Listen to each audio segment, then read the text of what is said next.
Welcome everyone. Thanks for joining us. I'm so happy to see you all. This is an amazing event organized by Neighbourhood Pods TO, which is Dismantling White Supremacy event through our allyship and actions.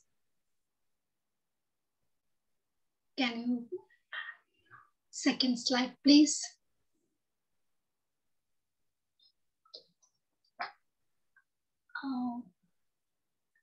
Before the land acknowledgement, there is a slide.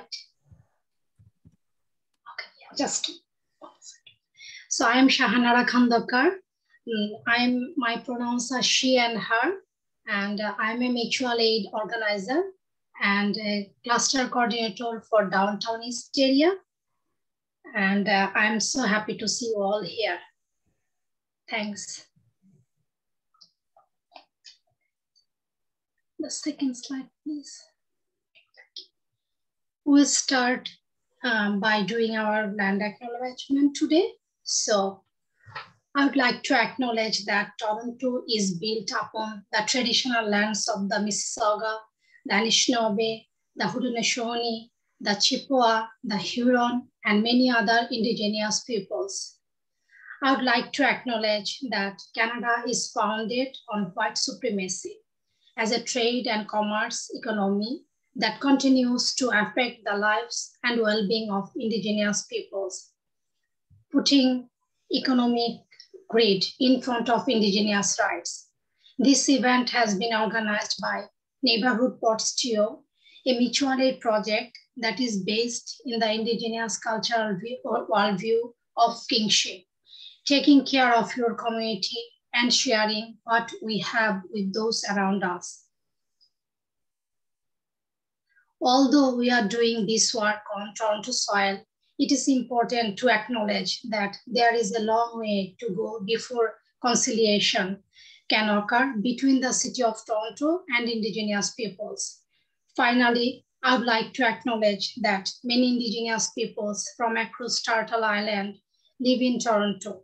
I would like to value their diversity of cultural worldviews, their resiliency, and their ties to their communities. We also recognize that many folks in Toronto are newcomers and communities who were brought here against their will through the transatlantic slave trade and other forms of imperialism.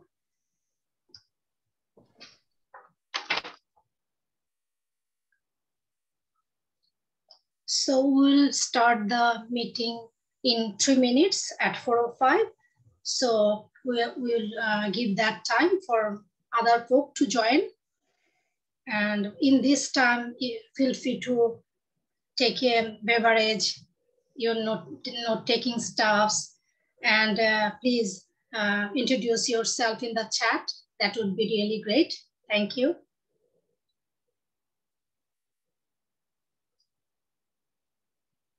I think we have 3 more minutes. So if you need anything, any water, you can. And also please introduce yourself to the chat box.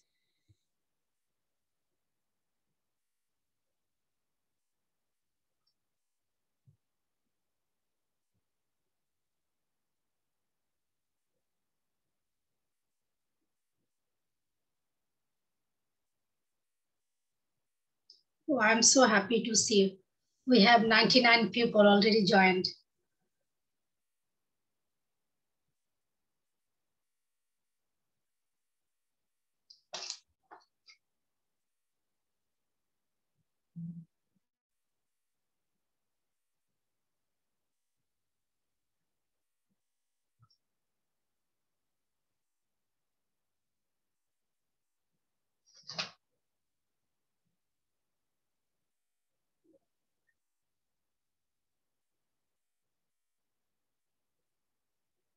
So I'm just waiting for folks to join in. 1 more minute, then we'll start to the agenda.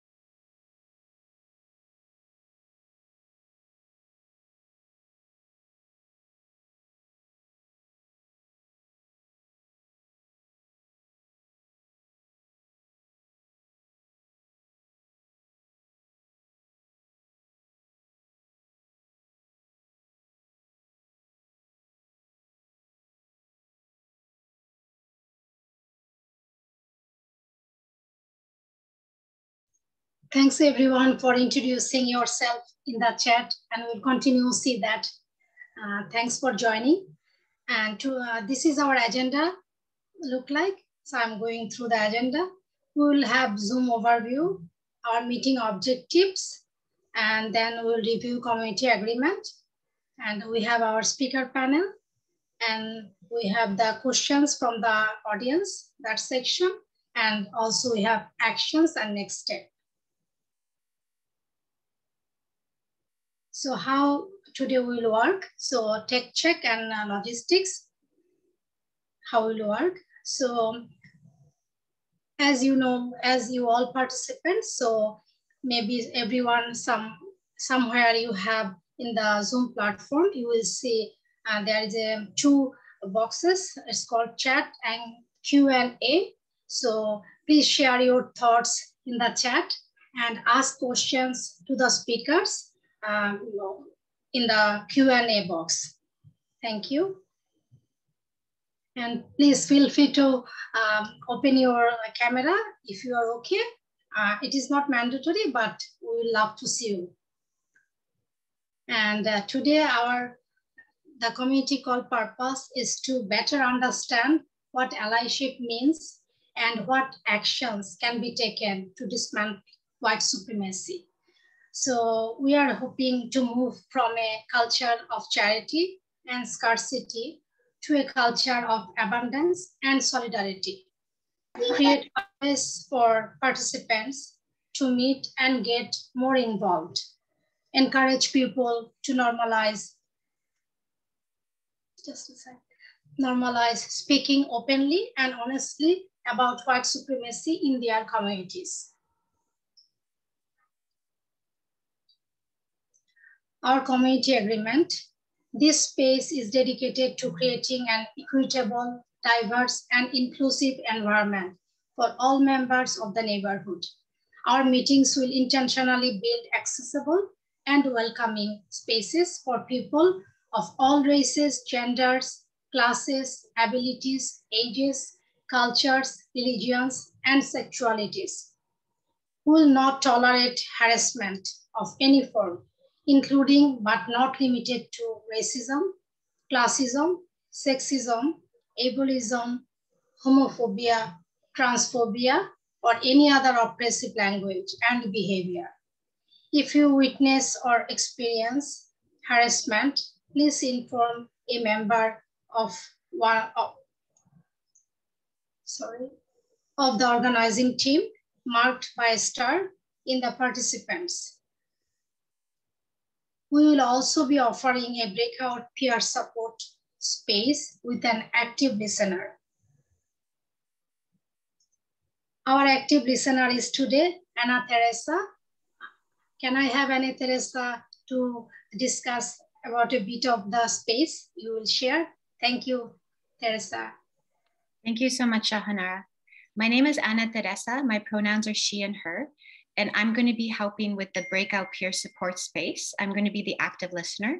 If you open up the participants tab, you're going to see my name, and beside it, it says active listener with the asterisk by it. If during this meeting, you would like to join a peer support space to navigate and to really process any difficult feelings or ideas that come up for you, please do private message me. I will create a breakout space, and then what we'll see, it will invite you to join that breakout space. And so I am here for you. Thank you so much for welcoming me. I'm very excited to hear the speakers. I'm going to take this opportunity to introduce our moderator for this evening, Walied Khogali, Ali. If we can move to the next, great. Walied has worked to champion issues such as affordable transit, environmental stewardship, equity, and human rights in both the community and across the city. He is known for his work with residents from all backgrounds to create safe, inclusive, sustainable communities that are free from discrimination and hate. Thank you so much, Walied, for joining us and moderating our event today. I'm going to pass it off to you, and we can move to the next slide. Thank you. Thank you so much. So I'm just gonna start off with a quick statement that I wanna share with all of you folks. And I wanna, first of all, recognize that the land we're on, the traditional lands of the Haudenosaunee, Ojibwe, Chippewa, Huron-Wendat, Anishinaabeg, and Mississaugas of New Credit, must always be doing our best to decolonize our practices, events, and other parts of our lives. Colonial borders and colonial powers arguing about immigration that those same colonial powers forced by creating the wars, economic uncertainty, and other horrible conditions that forces our people to leave the lands that they are indigenous to. White supremacy abound, white supremacy that brutalizes, criminalizes, and ultimately kills off Black and Brown folks across Canada. Colonialism all over. Colonialism that displaces Indigenous people across Turtle Island. Colonialism that to this day oppresses and sets horrible conditions for First Nations, Inuit, and Métis peoples. Islamophobia everywhere. Islamophobia that others discriminates and harasses innocent Muslims across these lands. Islamophobia that kills innocent people. This is the world we live in, the society we partake in, and the conditions we deal with here in Canada. Too many times, people everywhere point to the US and say, we are much better. Canada is doing so much better. Canada is safe haven. You know what? This really BS, that's not even close to the truth. Here is this safe haven Canada that we would like to expose, where we face Islamophobia, where we face anti-Black racism, where we face discrimination of all sorts. Indigenous peoples are still being oppressed. Black families are still being torn apart by government agencies. Black children still fall into the enormous cracks of the school to prison pipeline. It just goes on and on. Here in the safe haven of Canada, Muslims are discriminated against for our religion. Trans women of color are brutalized. Black people face criminalization and state-sanctioned murder.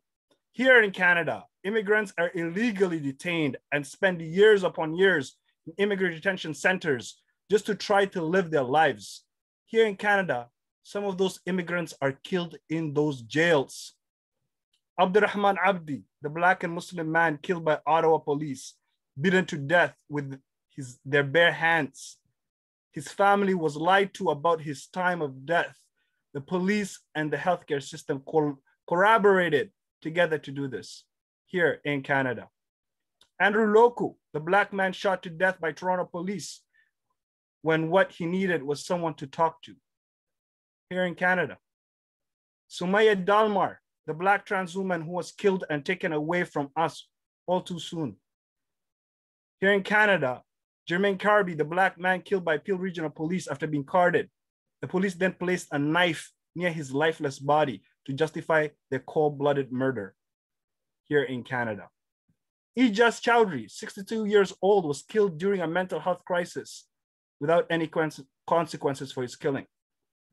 Here in Canada, 6 innocent Muslims were killed while they prayed, killed in their place of refuge, their place of sanctuary, their place of peace.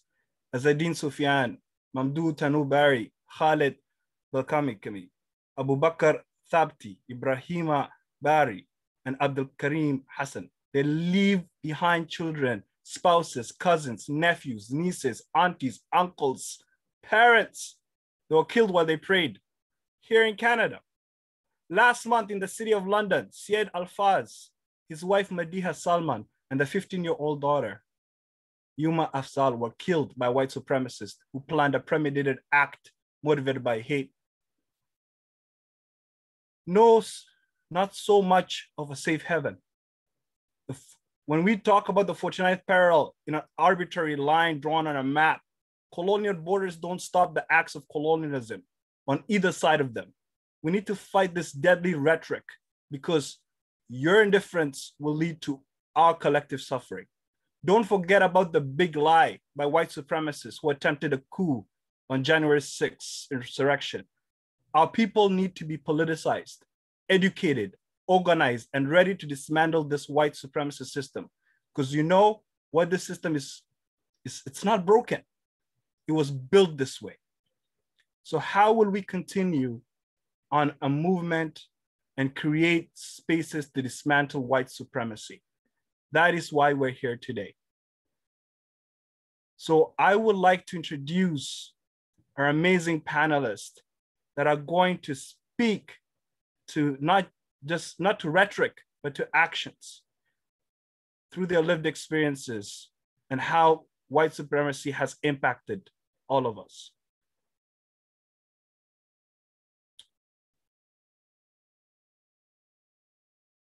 So our first panelist that I'd like to invite, one second, my friends.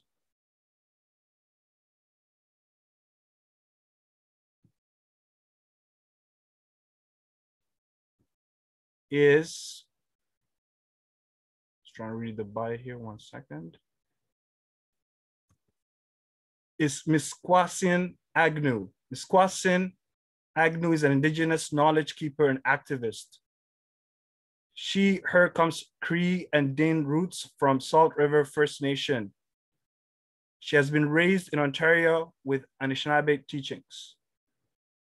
Our next panelist is Christine Maclin. Christine Maclin is a human rights director for Unifor. Unifor is the largest private sector union representing 315,000 workers across Canada. Christine sits on a number of boards across the GTA, Urban Alliance on Race Relations, and Sisters for Hope Canada, doing work for racial justice and the advancement for Black women. Christine is a wife, mother, and grandmother, and knows the work she does is for future generations. Our next panelist is Chemi. Chemi Lhamo is currently the community health lead at Parkdale People's Economy and the communications coordinator for the Downtown West Cluster. She's a former U of T Mosaic Fellow and is currently a School of Cities Fellow at the University of Toronto. Wow, it's amazing. Chemi has previously served as the CEO, President, and Vice President Equity and the Racialized Students Collective Coordinator at the Students' Union at Feed Scarborough, along with the board of Canadian Tibetan Association of Ontario and SFT Canada. Our next panelist is Sister Samiya Ahmed. Samiya Abdi is a senior public health and equity program specialist who is passionate about making healthcare systems more equitable, challenging, intersecting forms of oppression, and deconstructing marginalization in knowledge production, research, and practice. She holds a master's degree in public health, as well as a graduate diploma in social innovation and systems thinking. Samiya's leadership experience spans from co-creating local community-centered initiatives such as Aspire to Lead and the City of Toronto, Toronto's political Muslim Youth Fellowship, to coordinating international movements such as the Somali Gender Equity Movement and Famine Resistors. And our final panelist is Monica de Vera. Monica is a community organizer who has worked on different advocacy and electoral campaigns at the municipal, provincial, and federal levels. She's a founding advisor for Progress Toronto and helped launch the Filipino Youth Fellowship. Welcome, my friends. Okay, so I guess we're gonna get started with our conversation today. And thank you so much for joining us. And I am so amazed. We have about 127 community members who have joined us today, which is great, meaning there's a lot of folks who are interested in this very important subject matter on how we can dismantle white supremacy. So we're gonna get started with some questions. But before we get to the questions, we want you folks to start off with your opening remarks. You folks have about a couple of minutes just to speak to, why it's important to dismantle white supremacy. So I'd like to invite our first panelist to speak. So Mskwaasin, do you want to start? Yes, thank you. Mskwaasin and Nijnakas, Mangan and Dodam, Brampton and Dunjaba, Mishkigo and Dow. Hi, hello. My name is Mskwaasin Agnew. I'm coming to you from Treaty 19 territory. My name means Red Stone, and I'm from the Wolf Clan, and I currently live in Brampton. It's an honor to be here today, not just as the granddaughter of a residential school survivor, but as an Indigenous woman who's involved in Indigenous activism. And I work very hard to share my teachings and my story and my medicine with everyone and anyone that I can. And so I'm very honored to be here today, and really grateful for all the great teachings that have been shared with me. And there was a time in this country where my teachings actually could not be shared. We faced imprisonment if we shared those ceremonies and those dances and those songs. And part of that was the residential school tried to take away those teachings, simply because those teachings made us strong. We had developed a sense of community, sense of family, sense of belonging. When we share our teachings and our ceremonies and our dances and our music, these all make us strong. And when you look back to the initial colonization of Canada, and you look at our treaties and the doctrine of discovery, and all of these things, it all starts to make sense when we look at colonization on a macro scale. We realize that we're not the only nation that has been colonized. And so this is a story that is shared by many. And funny enough, here we are in Canada, especially in Toronto, we're a melting pot of so many different nations that have been colonized, and yet we still face white supremacy. As a great mentor of mine said, racism is not in our backyard, it's in our front yard. So with that, I would like to speak today on Dish with One Spoon, Two-Row Wampum Belt, Doctrine of Discovery, the Indian Act, and talk about my experiences as a young Indigenous woman. I'm an industrial mechanic. I work in a very white male, straight white male dominated environment, and every day is a challenge, especially as an Indigenous woman. So it's been tough these past couple of weeks, especially with all the recoveries made of residential school children. I've been keeping my medicine close. It's been really difficult. So I know that Walied has some great questions for us, so I will leave it at that and save my remarks for those questions. And I do have some tips for anyone that's looking to get into dismantling white supremacy. And just know that it's not easy, but it's worth fighting for. So, miigwech, thank you. Thank you so much. Thank you, sister, for those lovely remarks. And we will get to those questions soon. But I want to invite other members of the panel to just introduce their remarks. So Christine, do you want to go next? Sure, thank you so much. When we talk about dismantling white supremacy, I want us just to start at the real point. We have to stop lying. We have to stop pretending that somehow that it's others, because the reality is white supremacy is in every community.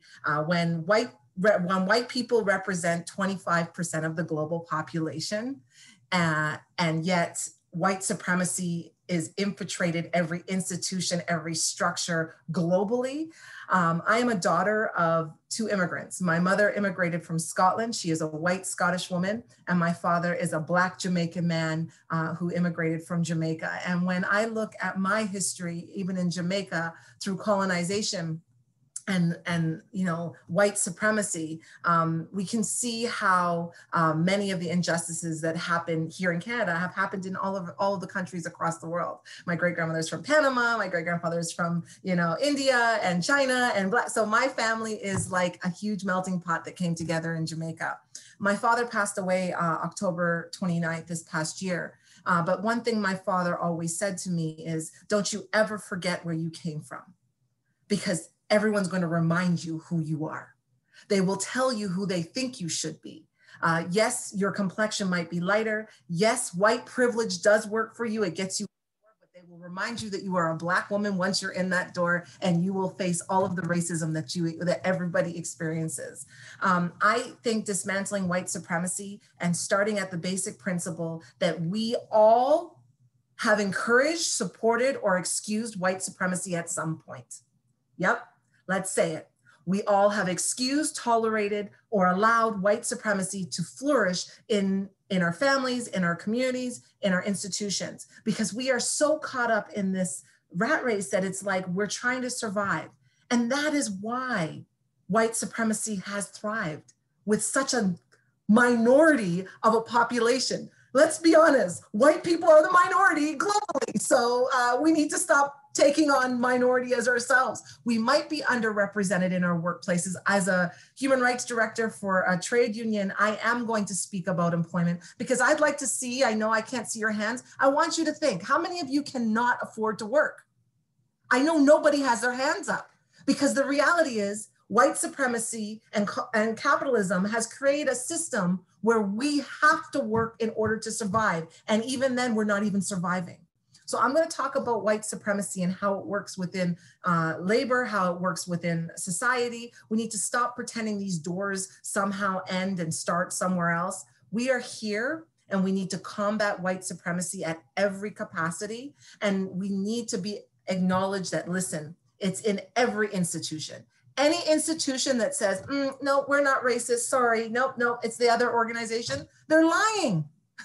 And they feed us this false narrative to intentionally derail us, or they'll hire one Black, Indigenous, or person of color in an organization and say, see, we're not racist, we don't support white supremacy. But if you ever pulled that individual or those small group of individuals aside and had a real honest conversation, you would understand that white supremacy has controlled, has dictated, has blocked, and somehow we've been told we have to be grateful for it, because we've been given opportunities.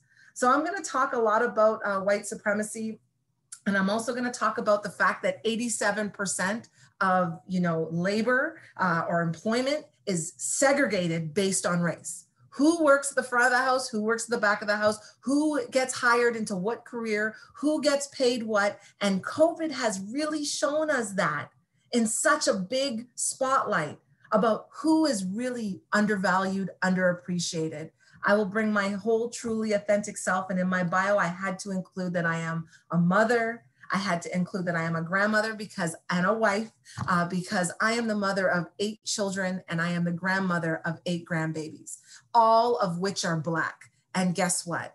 When I fight for racial justice and I fight back against white supremacy, it is for my 2-year-old granddaughter not to be gone from being such a cute little girl, or my grandson from being such a cute little boy to being a danger in society. And I fear for their future. So we have a responsibility, and we need to start with the truth.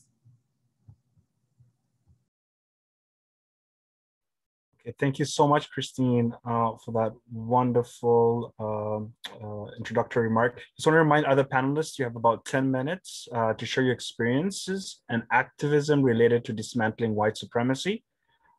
So I would like to invite Mskwaasin. Did you want to add to that? Did you want to take this opportunity to share more thoughts? Yes, thank you. Actually, thank you, Christine, for your kind words. I really appreciate it. And I want to talk about that word warrior a little bit more in depth. That kind of sparked a fire inside me. So I figure I need to share that with people. In Anishinaabe, there's a word for warrior. It means Ogichda. And it doesn't mean to fight with your fists. It means to fight with your actions, your words, your spirit. And so for your next 7 generations and the 7 generations that came before you, I think about that every day in the work that I do. It's not easy. It's not easy. You know, as we see the media coverage of the recoveries made in residential schools, we also see the media coverage of churches being burned down. You know, I feel as though there's always an attempt to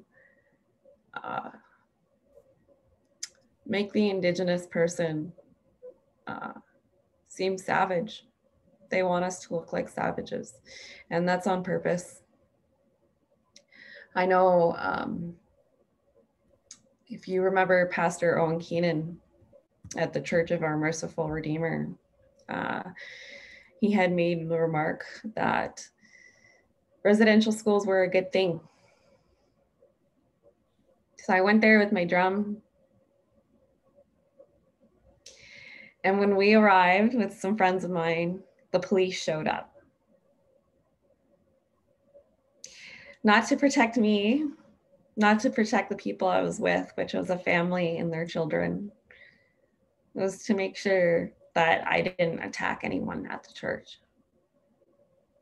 I went there with my ceremonial items. I went there to pray for those people, to remove that hatred from their hearts. And so this is just one experience that I've had recently of white supremacy. And that all relates back to the initial founding of this country. We were already here. We already knew who we were. We were a strong, vibrant, and thriving nation. I carry my teachings with me as a way to get through what's happening now. And it's unfortunate that I still get called a dumb Indian. And much like Christine, you know, I do have that white privilege. I do. My mom, you know, is a white woman. It also allows me to see the white supremacy that exists within my own community when I'm not welcome into circles because of my skin color. And it's used against me in both ways. It's so sad to see that our own people are colonized. When I see the rejection of Afro-Indigenous folks in our community, I cringe. That is the epitome of being colonized. And yet I see it all the time. So we have a lot to unlearn. We have a lot to unpack. And it all starts at the beginning. Once we understand the history of this nation, then you can empower yourself with the truth and know that it was indeed a genocide, and our people are still here and we're still fighting, and we're always going to be Okichida. Thank you, sister. Thank you so much for sharing. Thank you for your wise perspective. I want to invite Sister Samiya Ahmed to speak to just the impact of white supremacy, but to give in a couple of minutes to share her perspective before we get into Q&A. Go ahead, Samiya. Thank you so much, Walied. Hi, everyone. Really honored to be sharing this space with all of the amazing speakers and really inspired already by your words. So my name is Samiya Ahmed Ismail Abdi, so we can keep it clear. In our culture, we use 4 names, the name of our fathers, grandfathers, and great-grandfathers. And part of white supremacy and cultural assimilation meant that I dropped 3 generations from my name to be Samiya Abdi. So I am a Black Muslim, visibly Muslim woman who happens to be from a land that has experienced a colonization in East Africa, colonized by the French, the English, and the Italians, and find myself in a land that is continues to be colonized, and therefore understanding what decolonization means in as a public health professional in the healthcare field, as well as someone who is at an individual level and at a community level, reels from things like anti-Black racism and Islamophobia, is almost that we do not have a choice but to be the warriors that Sister Mskwaasin had mentioned.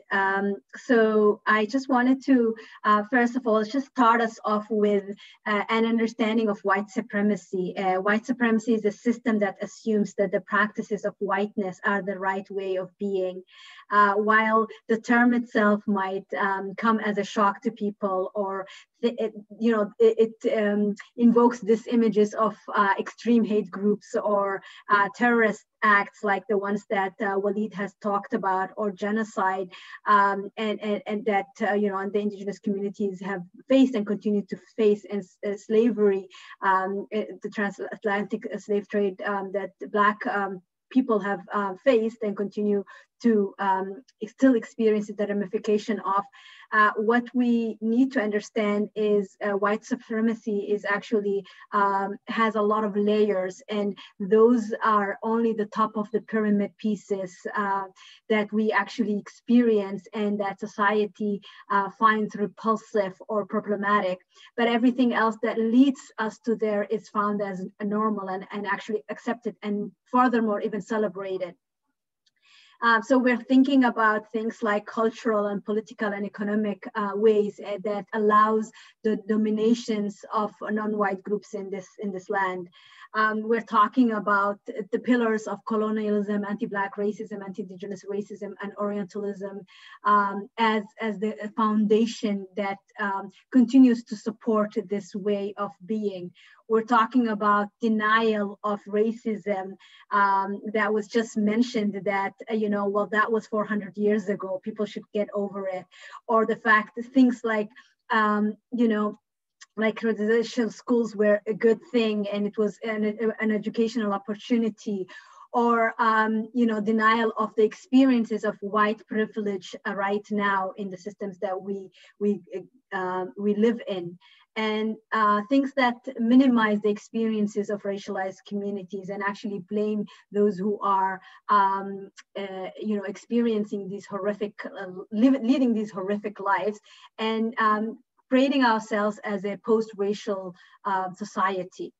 The other layer that comes up is the exclusion from a regular social, healthy, economical, political, educational systems, whether that comes through housing discrimination, and knowing that the best parts of the city, the places that have the best and the most unique resources happen to just magically not have any Indigenous and racialized people.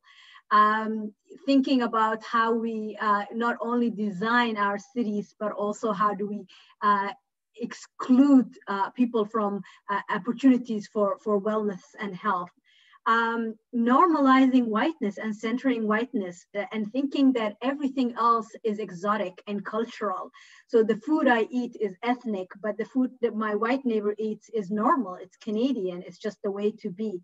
The way I dressed it is exotic, but the way they dress is normal. So this idea of normalizing, whiteness and Eurocentrism as the center is also not seen as a problem. And then we go into the stereotypes and believing all the belief systems that are held around, racialized communities and people who are othered. And finally, we go into actually discrimination, violence, hate, genocide, and only when violence happens, then there is an acknowledgement. So if we are going to go back to which I'm really sick of this idea of like we are in a period of racial awakening.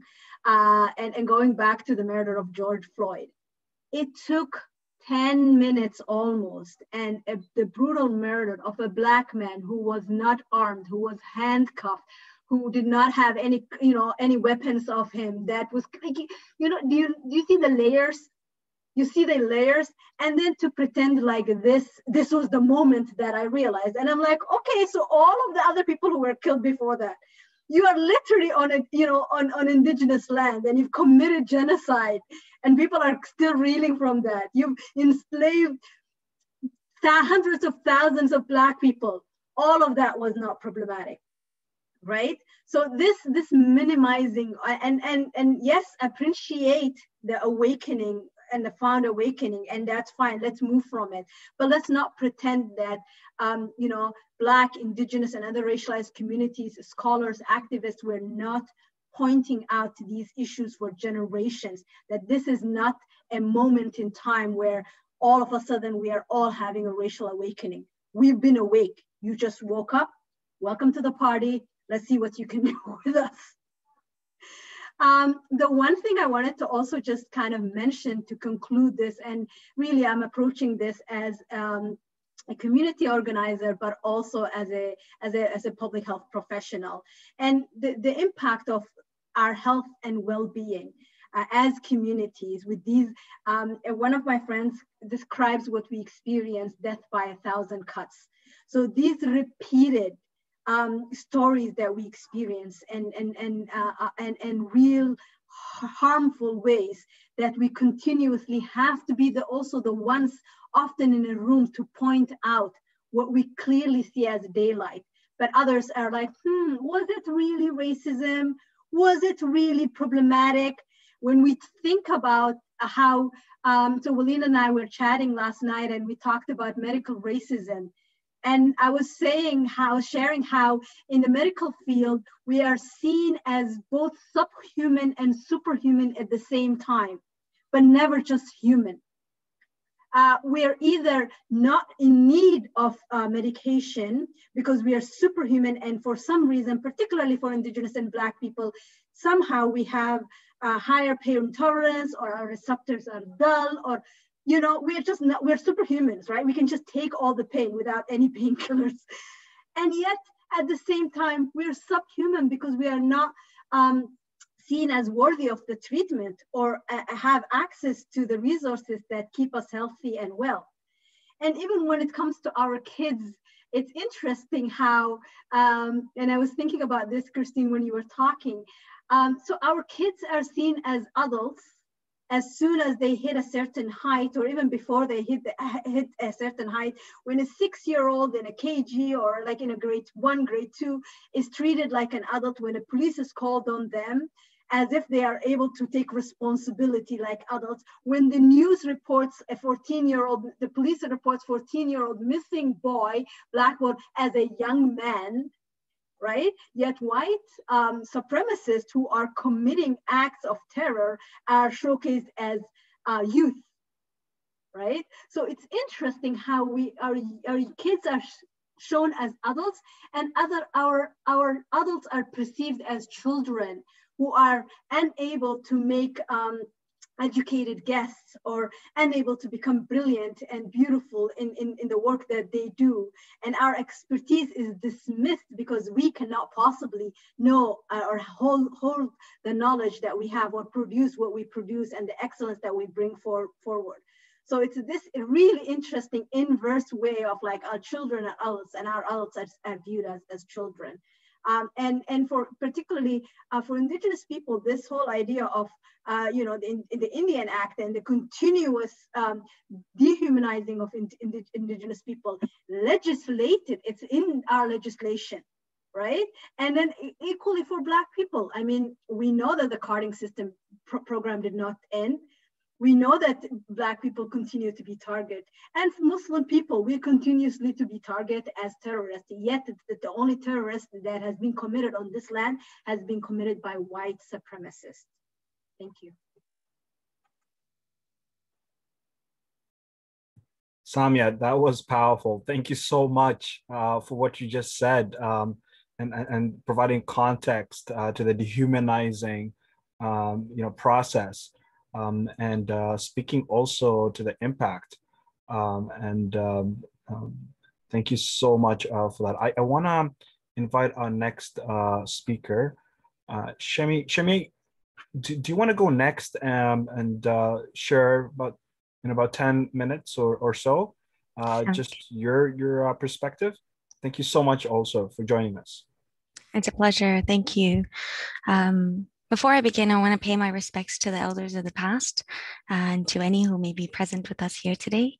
I want to thank my ancestors, the original caretakers of this land, also the elders of the people who were brought here forcibly, specifically talking about Black wisdom. I draw a lot of strength from these communities and the teachings and the wisdom of our elders. So, just hello everybody, my name is Chemi, pronouns are she and her.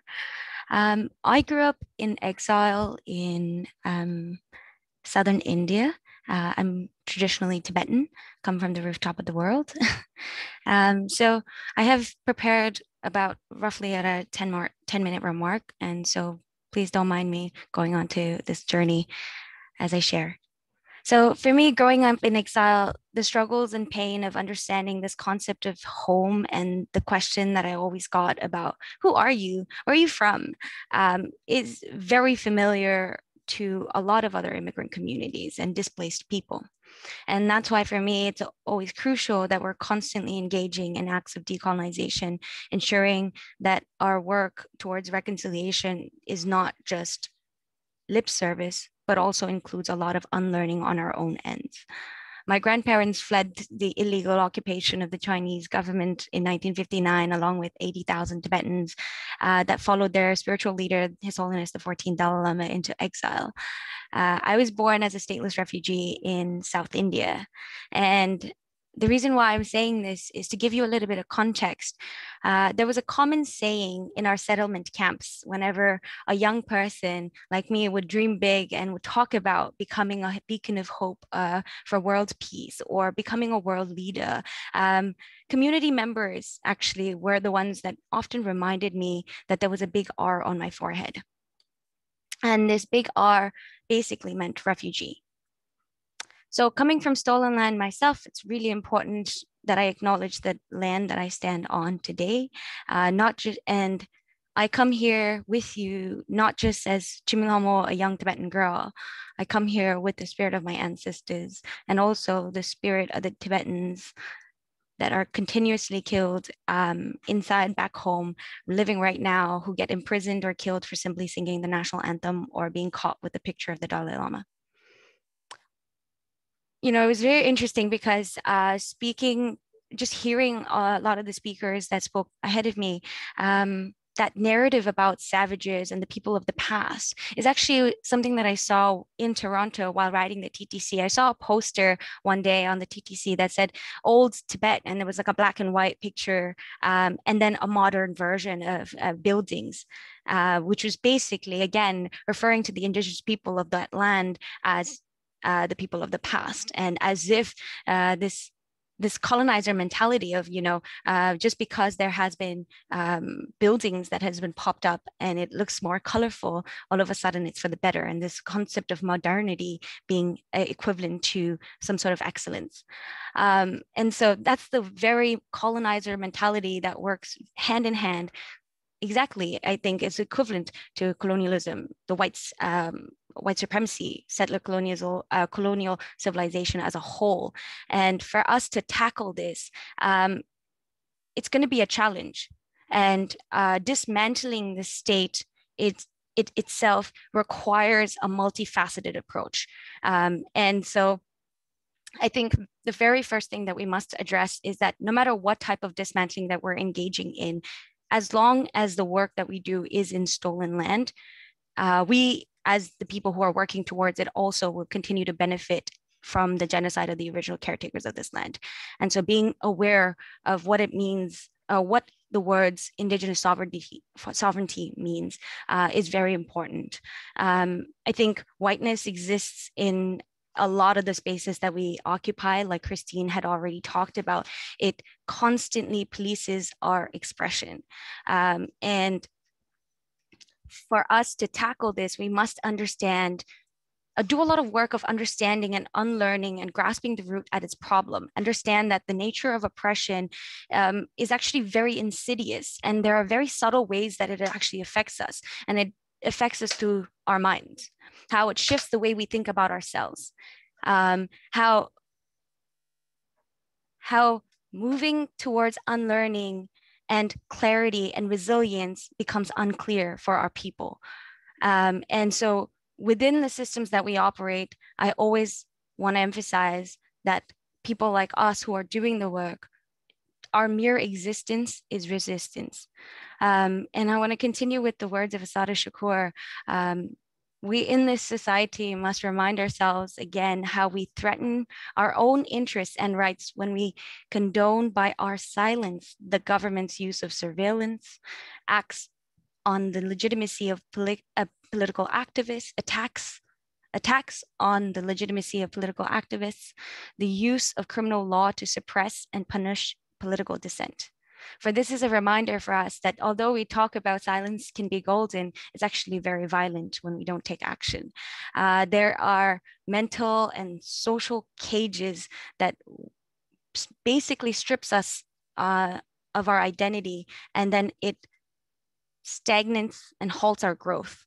For me, when I think about home that I've never seen, right now there are residential schools that are being built. I would say more like internment camps in all regions that are occupied by China. We talk about East Turkestan, Tibet, and just the assault of democracy in Hong Kong. And as much as our pain is interconnected, we must also recognize that the systems that continue to oppress us, that exists, that continues to kill Black and brown bodies, that continues to capitalize off the exploitation of our people are also, they also work in very similar ways. And so one question that I always ask myself is, how can we build a better world without working to build our core identity, igniting our self-worth and awareness to be accountable? So today I want to leave you with two things before I finish. One is the dire need for radical healing, to be radical, but that includes this healing journey of our own people. And two is the need for us to pay attention to racial capitalism. So first and foremost, for me, radical healing means addressing the questions that I have about why is it hard for me to have conversations of anti-Black racism and Islamophobia within my own community? Why do I have imposter syndrome when I occupy space like as such with such esteemed panels? Why do I have to defend myself of my poor language skills in Tibetan in my own mother tongue when I actually speak more than 4 languages on my resume, close to 7? So these are the questions, and these are the ways in which how insidiously white supremacists or white supremacy as a concept, tackles our mind, and it sort of infects us. And so for me, I think it's really important to engage on this healing journey. Like what Christine said about her parents, I say actually the very same thing to a lot of Tibetan youth when I speak to them across the world, talk about, even if you forget who you are, the world's not going to forget. A lot of the things that happen back home inside Tibet continues to follow me, like the incident in the TTC. I had my own fair share of threats and experiences when I ran for student elections in Scarborough. And so I just wanted to emphasize to young people, whoever's watching, that,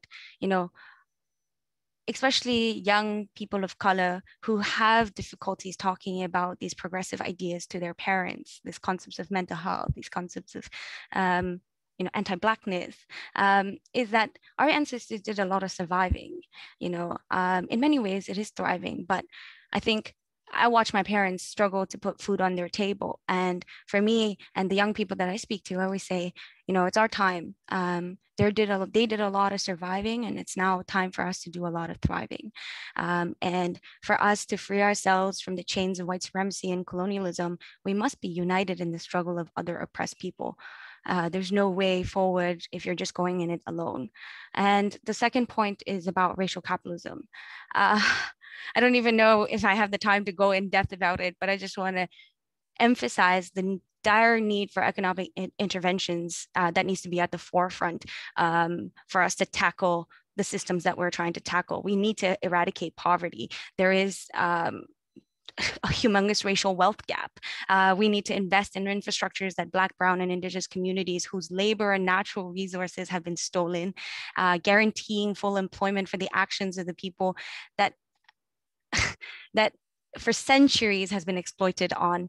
And then that also translates in also helping out, or not helping, I would say, us joining in hands with other movements like the cancellation of student loan and medical debt, stricter sanctions against discriminatory lenders, minimum wage. I don't know where I could just go on and on about how much we can do to dismantle white supremacy that may not really translate directly in other progressive spaces. And I think we continue to witness every day the legacies of white supremacy and settler colonialism. There's no need to remind you of all of the trauma and struggles, but every day from the news, including the encampments, the violent eviction of our neighbors in encampments, right? It's live and well, and we must find the connection, not just in our pain, but also move towards that solution. So I think for me personally, it has been an honor to be able to work in the spaces that I do. I am currently part of the Parkdale People's Economy team that has a community benefits framework, the community planning study that finished 5 years ago, and now we're restarting a process of engaging the community. And there is an emphasis and an active ear that is determined to act when it calls for intentional inclusion. And so I'm really grateful. And I want to say to those people that once told me when I was young that my R on my forehead that stood for refugee, they're right. There was an R, but it's not just for every refugee. It stands for the responsibility that I have, the resistance of my people, the reclamation and revolution. Thank you.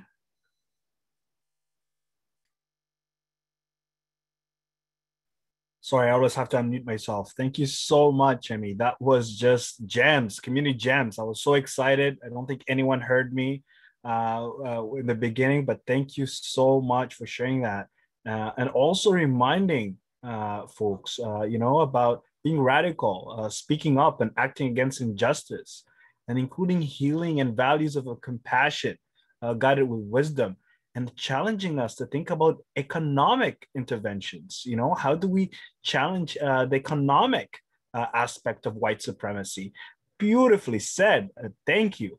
I want to invite Monica next, who's a community organizer who has been involved in the political process, both at the municipal, provincial, and federal level, to share her perspective and how we can dismantle white supremacy. Monica, you've got about 10 minutes, and then we'll dive into some questions from our participants. Go ahead.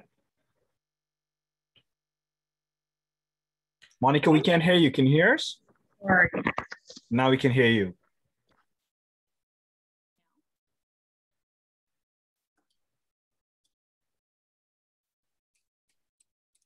I can't hear you. Oh, wait, I'm the only one talking. Okay, hi, thank you so much. No worries. Welcome. My name is Monica. Thank you so much for having me. Like everybody here, I also don't like white supremacy.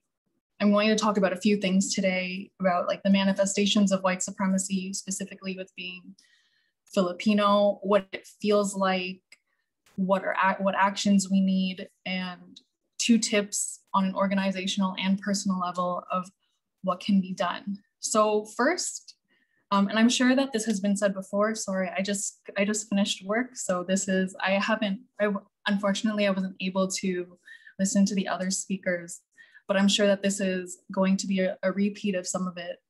But in terms of how white supremacy manifests in our daily lives, like it's not just white hoods and burning crosses, you know, it's in institutions, in our families and friend circles, and also even in our subconscious.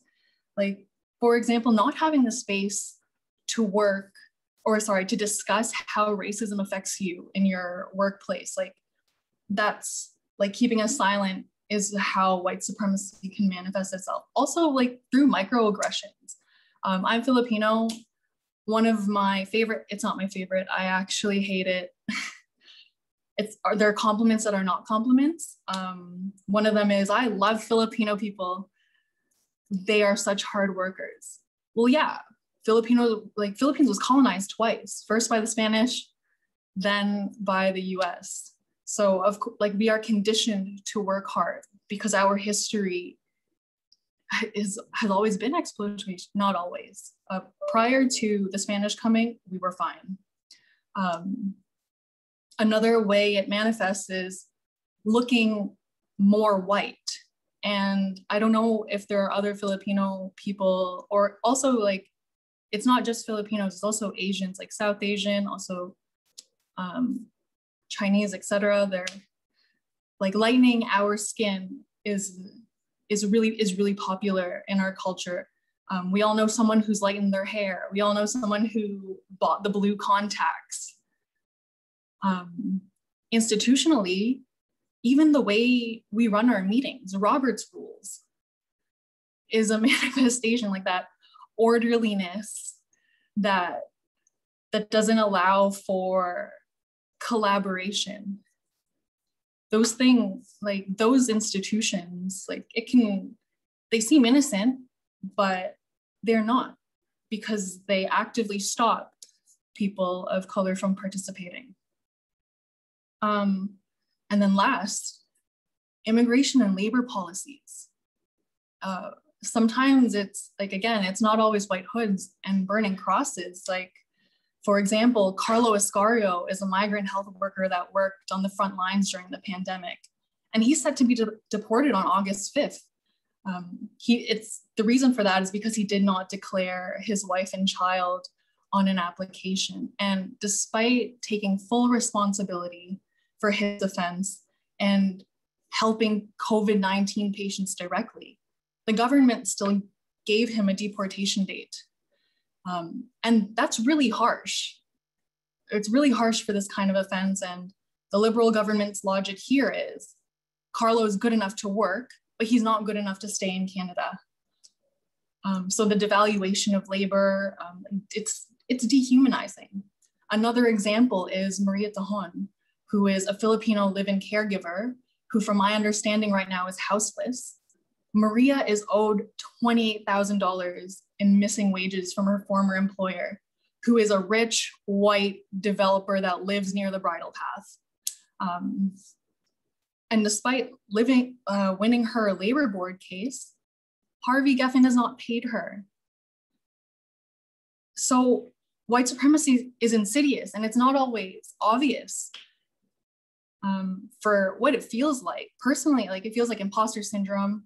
Sometimes it's like an identity crisis, feeling like you have to suppress your ancestors' culture, and the conflict that comes with that.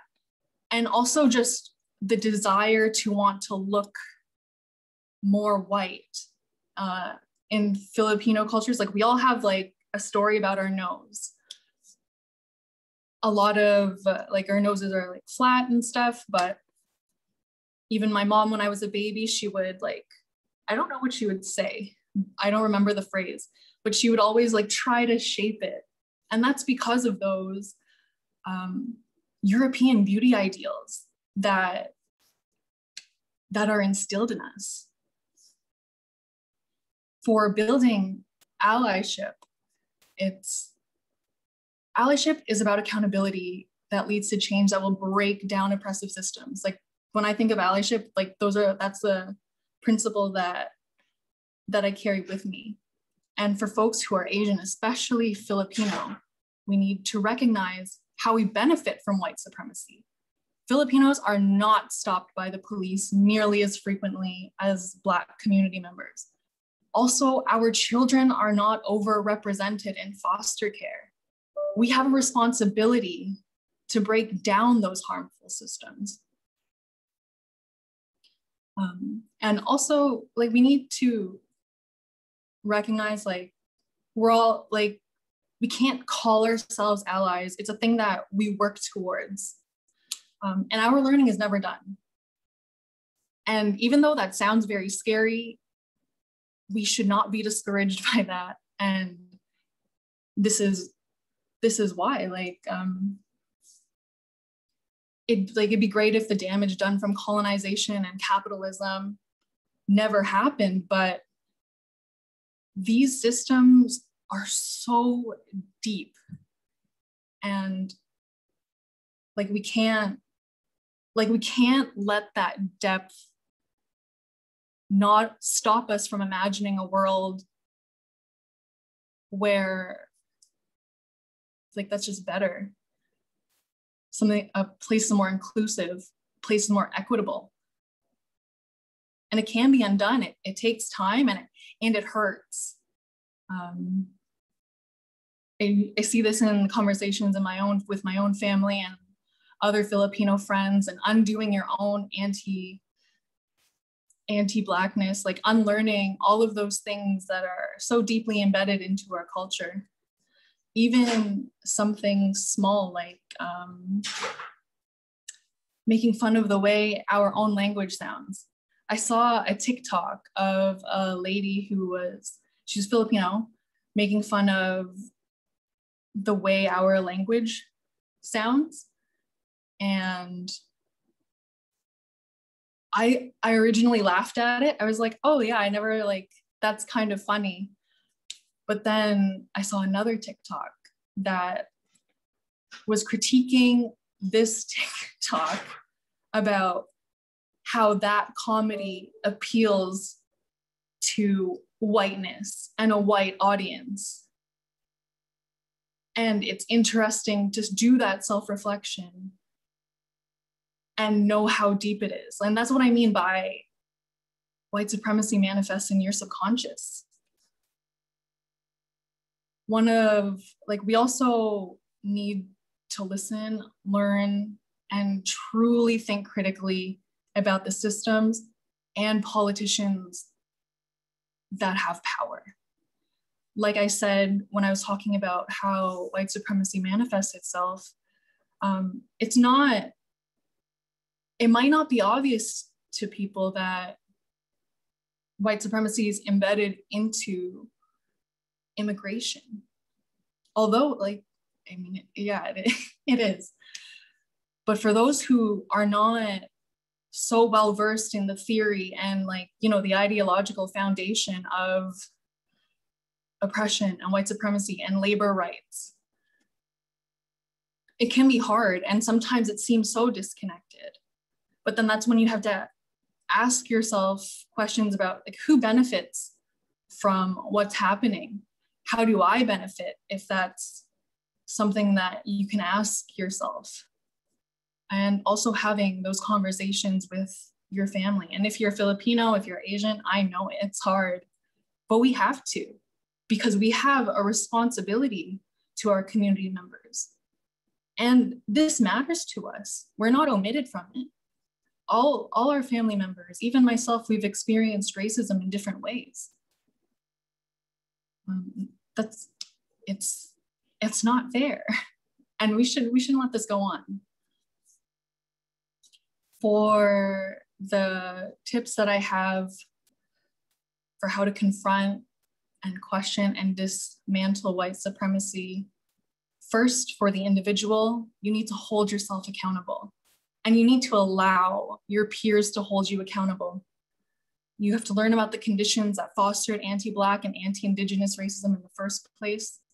Support the campaigns that are critical of the systems that fuel white supremacy and are also holding those systems accountable. I don't know how many times I can tell you about, like, accountability.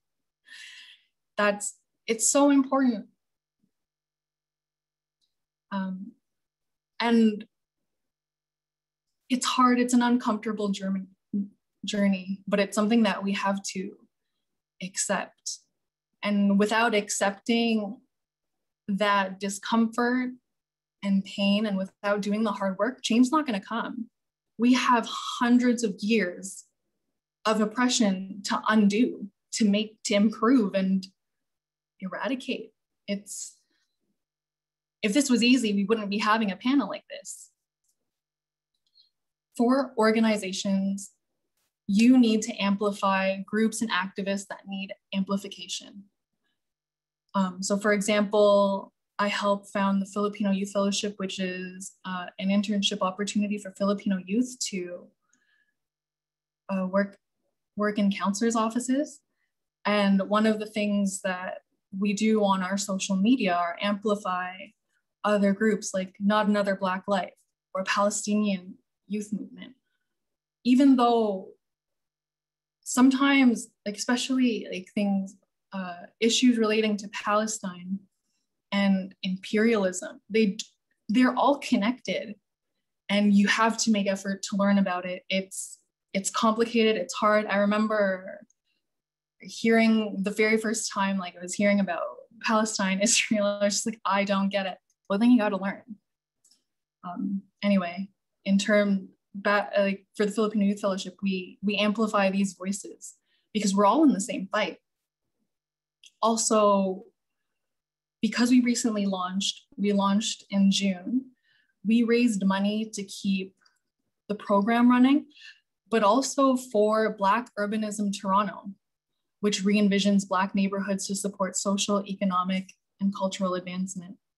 And ODE, Remembered Voices, which is a two-spirit queer Indigenous group for youth from 16 to 25 years old within the GTA. Like there are many layers to fighting oppression, dismantling these harmful systems.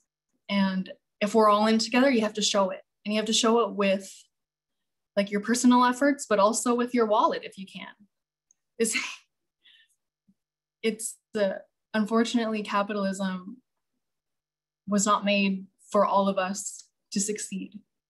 And especially organizations like the ones that the Filipino Youth Fellowship supports, they are not the recipients of huge grants or philanthropy, you know?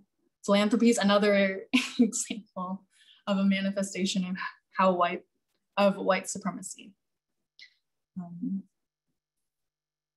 Yeah, that's all I have. I was told I had 10 minutes, but I talk very fast, and let me just check the chat here because I'm on my phone. Monica, thank you. And I want to also thank the other panelists because you folks spoke about the manifestations of white supremacy.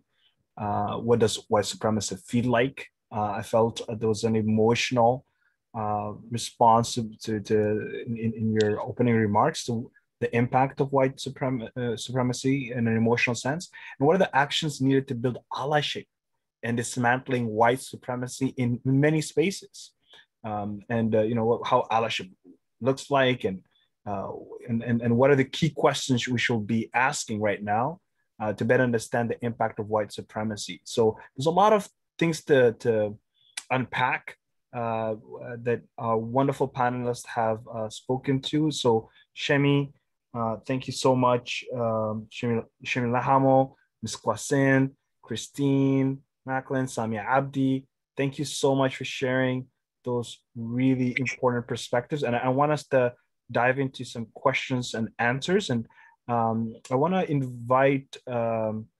Mskwaasin. And before that, I just want to remind folks that one of the most important things for us to think about is how our people need to be politicized, educated, organized, and ready to dismantle this white supremacist system. Ms. Mskwaasin, there were some questions that were asked by some of the participants. We had a lot of folks who joined this meeting and asked some really important questions. Do you want to maybe go through some of the answers that you provided so that everyone else could benefit from what your wise advice is? Yeah, so I'm a white presenting Indigenous person. And, you know, some may say disagree with me, and some may say, yeah, you are. So this is something that I've struggled with a lot. And the question proposed to me was, with appropriation in the Indigenous community, how do we make sure that people aren't entering that space and that those leadership roles for more sinister reasons? And I can be honest and say that, yes, I have experienced this, and yes, it did make me uncomfortable. On the other hand, I also don't want to perpetuate colonization by having discussions and debates about blood quantum and the 0-1 and 0-2 system. For those who don't know, 0-1-0-2 was the system in which an Indigenous person in Canada inherited their status, their rights as an Indigenous person, according to the Indian Act. And so if you had two parents that were Indigenous, you were 0-1. If you had one parent who was Indigenous, you were 0-2. Now, if that child was a woman, her children with a non-Indigenous partner would not inherit that status. If that child was a man, his child would inherit that status. And that practice went on for quite a long time. And it also happened through disenfranchisement. If you wanted to be a nurse, if you wanted to be a lawyer, you had to leave the reserve because there was no education available to you, and you had to give up your Indian status.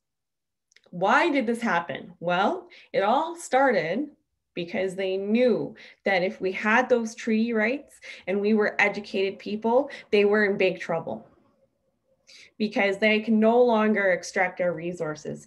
And so oftentimes, when you have a situation of an Indigenous person who is white presenting, immediately they get defensive and the guard goes up as you are perpetuating colonization, and this accusation is made.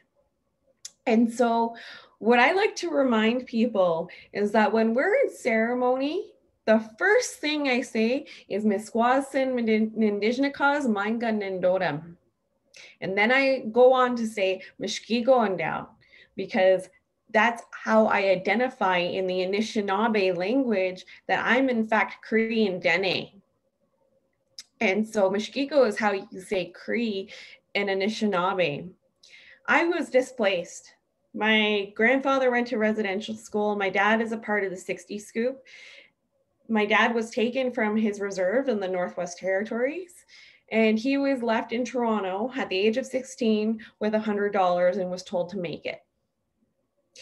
So when you think about these things, it is not my fault I didn't grow up with my culture, but it is my work to reconnect with my roots when that time is ready.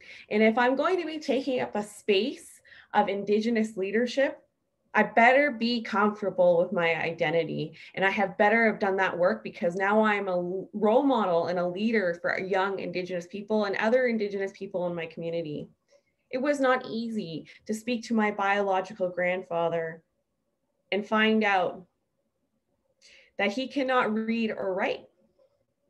And this is because he attended residential school. And so even myself, when I enter Indigenous spaces, and for them to point the finger at me and say, you don't belong here, it's like, well, wait a minute. I had to endure the colonization. I inherited that trauma, and yet I don't belong here. And so yet you are perpetuating this culture. And so you can see how delicate of a situation it is, and you have to tiptoe around that conversation. Whereas I always start, I am Cree and Dene. Here is my story. I am not afraid to share it because I am comfortable and confident in who I am and my identity. I know my culture. I work very hard to advocate for other Indigenous people in the community. And I work very hard to share that medicine, and I work hard to share that knowledge. And that is to honor the people who came before me. So I have no problem talking about that identity, as painful as it is, because I did put myself in a position to speak on behalf of other Indigenous people. And so this is a responsibility I've taken. When I took my naming ceremony, I made a promise, not only to myself, but Great Spirit, Ichimanado, that I would honor my spirit and speak my truth. And so we need to normalize introducing ourselves, and remember that in ceremony, that when we begin ceremony, we always begin with introducing ourselves to the spirit. It needs to start with, we need to have discussion with leadership. How do we ensure that this doesn't continue? I know myself, I had a white church deacon teach me Indigenous studies growing up in Peel, and my elder came to the classroom. The teacher, he set up a video camera, hit record, and continued to fall asleep. He didn't care what Indigenous people had to say, because if he did, he wouldn't have fallen asleep. And those are just one of many painful experiences that I've had with, maybe people have good intentions, but if you don't have that cultural connection, it can be very humiliating for that young Indigenous kid who doesn't have their culture. And here you are, the same people who colonized them are now telling them what their culture is. We are not a subject for academia. We are not a subject for study. We are people. We have rights. So it's, you know, appropriation is such a wide ranging scale, and it's really difficult when your community has been disenfranchised not to hurt those who are Indigenous, yet there are some who take up space meant for Indigenous people. Indigenous people work so hard to attain their education, sometimes having to leave their community, and yet you take away those employment opportunities for them. It's painful, and I see it happen, and it does exist, and it is a problem. But I think as long as we stay to our traditions, we can avoid the confrontation in the future. Excellent. Thank you so much for sharing that really wise and, my God, very impactful response on perspectives to think about. There's another question that I think was asked, and this is for the any of the panelists to answer. So Christine, Samiya, Chemi, Monica, Mskwaasin, if you want, you can answer this. Is how do we move beyond the awareness piece while there is an ignorance, particularly among white people, due to media, politics, denial of racism across all systems, but there is an excuse that we need more education and more awareness to make change. When do we move beyond that point? This is a question that was asked by one of 130 plus attendees earlier. So I just wanted to make sure that you folks have an opportunity to respond to that. And there's a bunch of other questions. And I want to encourage the attendees to write your questions. So who'd like to go first? Christine, go ahead. The answer is now. We're done past the awareness. The awareness has been years and years and years and years and years ago. And if anyone needs education, go seek it yourself. Because the reality is Black, Indigenous, and people of color are diverse. We're diverse with perspectives. We're diverse with our identities. So don't assume that everybody is the same. I think right now, if I can speak from a union perspective, from an institution, actually, we need to move. Forget about the policies. Today, prime example, the Employment Equity Task Force, the Review Task Force. Today, it was launched. I was on the webinar. We're talking about it. Listen, we still use the term as a government, visible minorities. Remember my first point? We're not the minorities. Remember that? We don't even look at when we hire people, who's being hired. We think, okay, yep, I got a racialized person, I got an Indigenous person, check the box. Not looking that Black and other Indigenous and other racialized people are still not hired into employment. So let's stop pretending that like the policies are going to be the solution, because they've been in place. That Employment Equity Act has been in place for 35 years and we have got nowhere with it. So what I'm going to say is, what do we need to do? We need to tell organizations, all organizations, whether you're not-for-profit, whether you're public, whether you're private, whether you're 10 people or 100 people, reflect the community you're in. And if you don't reflect the community you're in and you're not inclusive with the voices and what is needed from everybody in that community, then you're failing. You're supporting white supremacy. I've been elected through the union. I was the first Black woman elected at my local 195. It took 81 years, that's all. And then I've become the human rights director, and everyone thinks, well, oh, they hired you only because you're Black. I actually had a work colleague tell me, they only hired you because you're Black. I said, not because of the skills that I deal with, not the fact that I deal with racism every single day, is it? But let's stop. What do we need? And so for myself, I'm going to give just a little brief outline because I saw someone else's hand and I want to respect the time. For me, I'm doing everything in my power with my allies that I call an ally. You're an ally because you've been called it, not because you call yourself it. When I call my allies and I tell them I need to bargain language to support Black, Indigenous, and people of color and all their diversity and all of their intersections, we need to be supporting people in workplaces to get people hired, retained, and supported. I heard a point from one of the amazing panelists before about economic justice. Let me be very clear.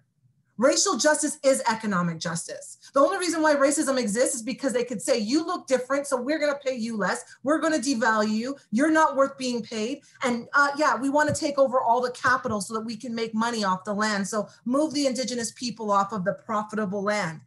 Economic justice is racial justice. Let's stop using words to make it sound like we're pretty. I also heard a couple of my panelists saying microaggressions. Scrap that. What's micro about it?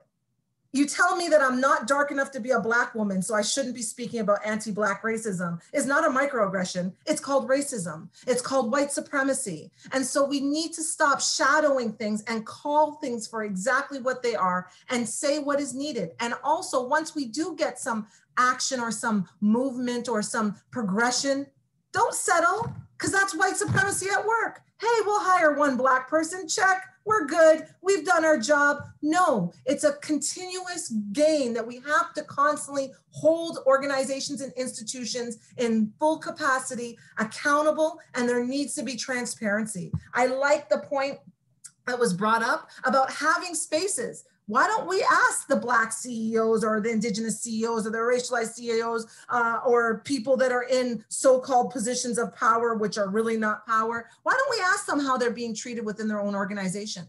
You know why? Because white supremacy doesn't want to know the answer, because they know white supremacy is working at it. Step back, look at who's where and who's making decisions. Look at whose education is devalued. Look at all of what all of the panelists have spoken about. So what I'm going to say is, what do we need to do right now? We need real radical change, and we need supports for Black, Indigenous, and people of color with their diverse identities to be able to heal, because I have been traumatized. I bring that to every discussion I have. I may be politically correct, I may be reserved, I may say the right words, but I am infuriated, I am angry. I have been devalued where I say something and it's like, well, what do you really mean? But let the white woman say it, and oh, all of a sudden it's magic gold. You know, like, I just think that we need to really be honest with ourselves. And when we see anything that devalues anyone, and it's mostly Black, Indigenous, and people of color with all their intersections, if you're not interrupting it, then you're supporting white supremacy. Well said. Well said. We have to challenge it. Thank you so much for sort of like the reminder not to be a bystander to hate, not to be complicit in its manifestation, and the way you even put it, calling it out, and most importantly, challenging it in all the spaces. So thank you so much. Monica, do you want to go next? Yeah, I was going to say the same things. I do come from a different perspective though, but when I saw the questions, like, when do we move beyond awareness? Like, you as an individual, you choose to. And if that's an excuse that exists within you, scrap that. you move beyond learning when you take all of that learning and put it into practice. Put your body between the police and whatever march is going on. Like, especially if you're white, they're not going to arrest you. They'll arrest me first. Or, you know, like, so those are like, the second you make that choice to put your learning into practice, like, it's a conscious decision. You choose awareness, like, oh, this is a good first step, but you can't pat yourself on the back for it. Like, if you're truly going to listen to people of color, if you're truly going to dismantle anti-Black racism, anti-Indigenous racism, the colonial systems that oppress us, they also oppress white people in ways of class, you know, like we can get really deep into that, although I won't. But it's a choice.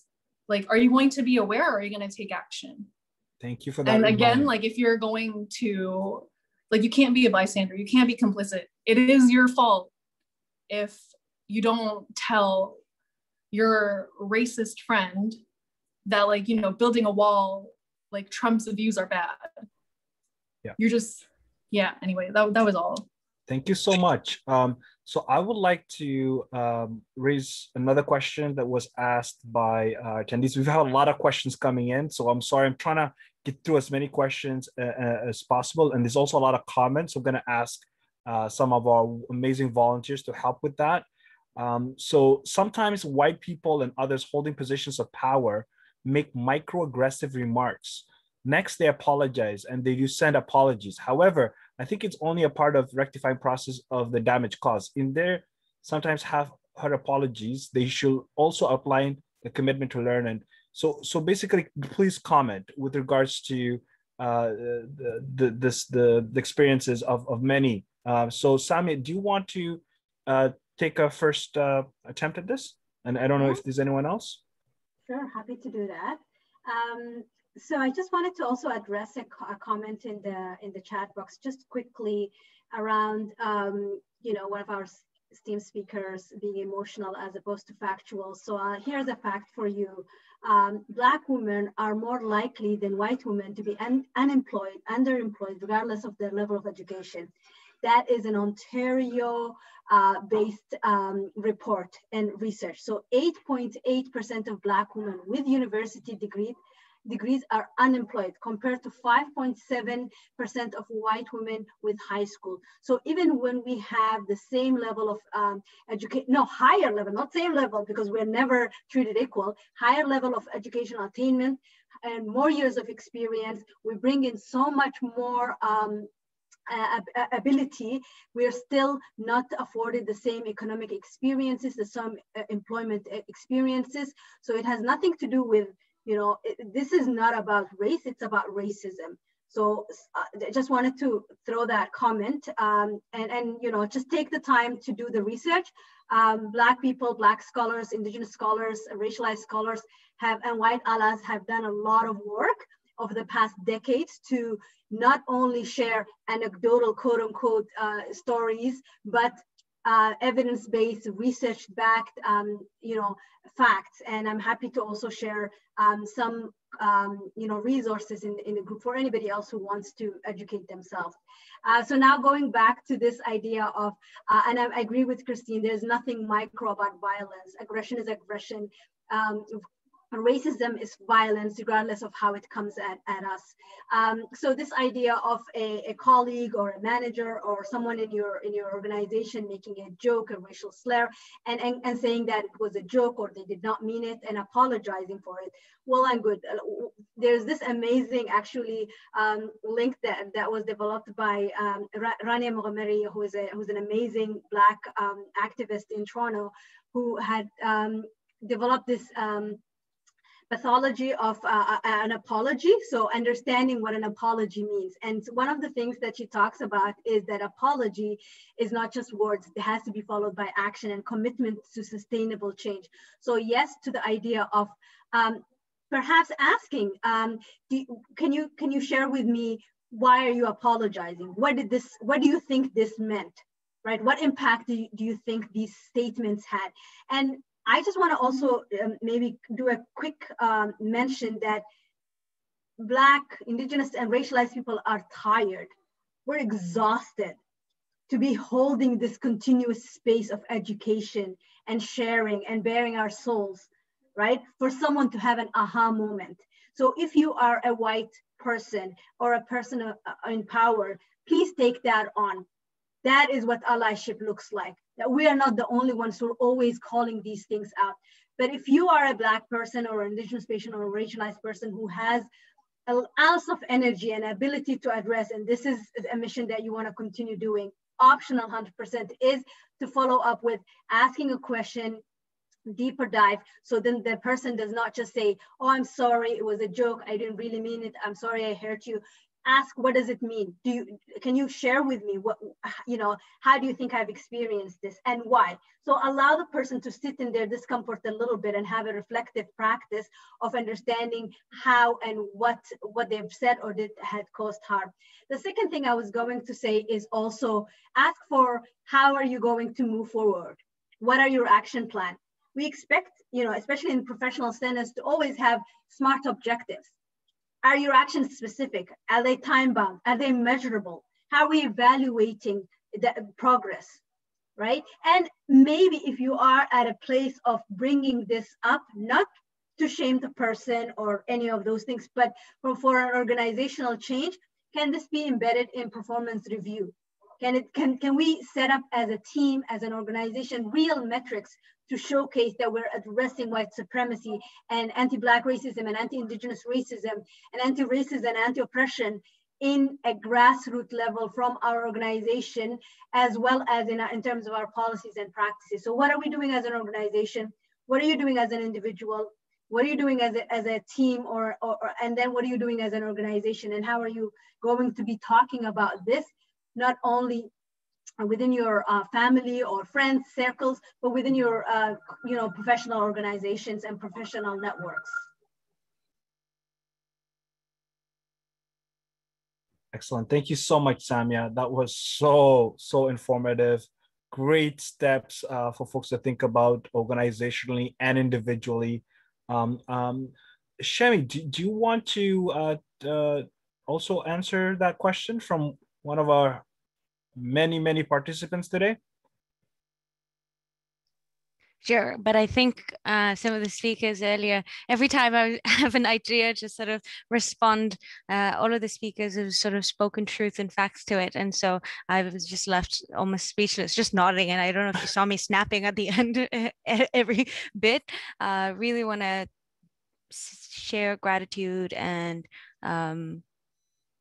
thank the fellow speakers that have spoken, and I think they spoke truth to everything. However, I just do want to emphasize in terms of tangible action, I think I'll be repeating everything they've said because but for the sake of speaking, I will for the next 2 minutes, I would say definitely actions. I think one thing I want to add is possibly that along with acting, I don't think the awareness and the learning piece ever ends.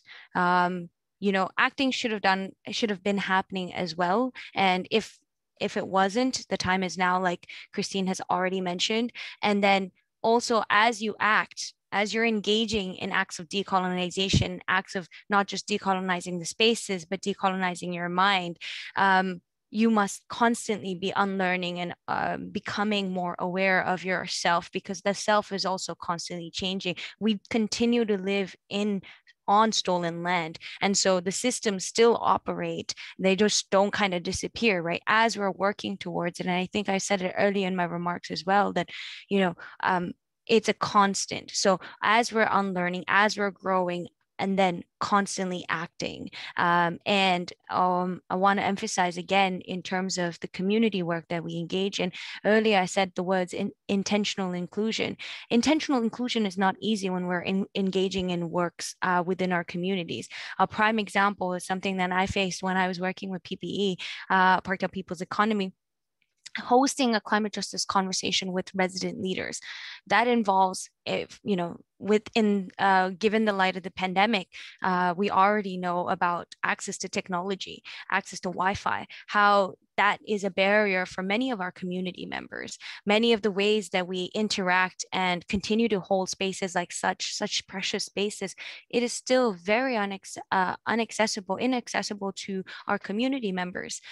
So really engaging in reflective thoughts about how exactly the work that we talk about translates into action, and the work and the responsibility does not necessarily come on to, of course, the people that are already doing the work, have been doing the work for thousands and thousands of years.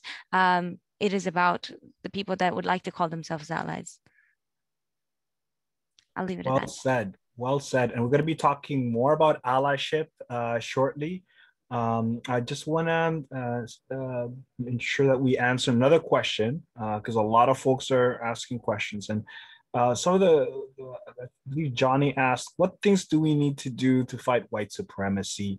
Buy Black, hire Blacks, like shopping at certain places. What can we do collectively to dismantle white supremacy? I think Johnny's trying to get to the point. There are individual things we could do, individual actions to support communities, or make sure that the economic aspect of white supremacy is challenged, just like we talked about earlier.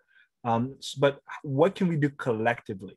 And I think we've answered that question, but just in case folks want to elaborate, this is an opportunity to do so. Well, can I take a stab at this? Sure. Go ahead, Monica. And then we got Christine. Go ahead, Monica. Oh, sorry, Christine. Did Christine say first? Sorry, I didn't. Go ahead.